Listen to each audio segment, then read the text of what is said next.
اللہ کا ولی جن کا نام آصف بن برقیہ بتایا جاتا ہے، انہوں نے کہا انا آتی کبھی قبل ان یرتد الیک طرفک، اے اللہ کے نبی میں وہ تخت لاؤں گا کتنی دیر میں؟ کہا کہ آپ کی پلک جھپکنے سے پہلے۔ اور پھر قرآن کہتا ہے فلما رآہ مستقرا عنده، سلیمان علیہ السلام کی بات کمپلیٹ بھی نہیں ہوئی تھی، آپ نے پلٹ کر دیکھا تو وہ تخت وہاں حاضر تھا۔ کون لایا؟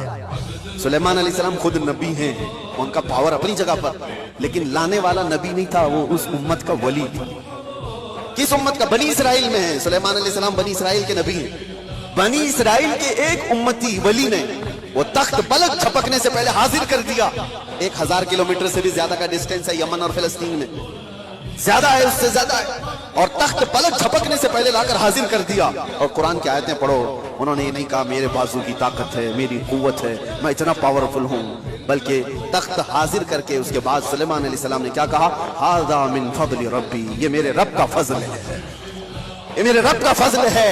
اب توجہ چاہتا ہوں، سلیمان علیہ السلام کے امتی بنی اسرائیل کے ولی، ان کو یہ طاقت ہے، ان کو یہ طاقت ہے کہ وہ یمن سے فلسطین میں پلک جھپکنے سے پہلے تخت لا سکتے ہیں۔ تو بہرحال سلیمان علیہ السلام سے کئی درجے افضل محمد الرسول اللہ ہیں، بنی اسرائیل سے کئی درجے افضل امت محمدیہ ہے۔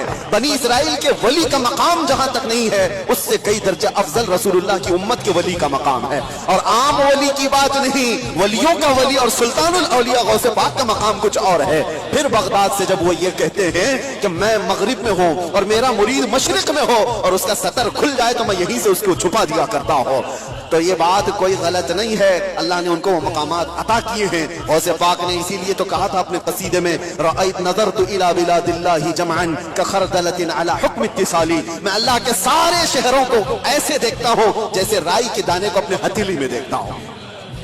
ہاں یہ قرآن سے میں نے بتایا ہے، لفاظی نہیں ہے جو کہتے ہیں کہانیاں ہیں، وہ قرآن بھی تو پڑھ کر کے دیکھ لیں۔ قرآن پڑھنے کے بعد انہیں سمجھ میں آ جائے گا کہ ولی کی طاقت کیا ہوتی ہے، ولی کی کرامت کیا ہوتی ہے۔ کرامتوں کا منکر یہ قرآن کا منکر ہے۔ اللہ ان کو ہدایت عطا فرمائے اور ہمیں ہمیشہ اولیاء کے قدموں سے وابستہ رکھے۔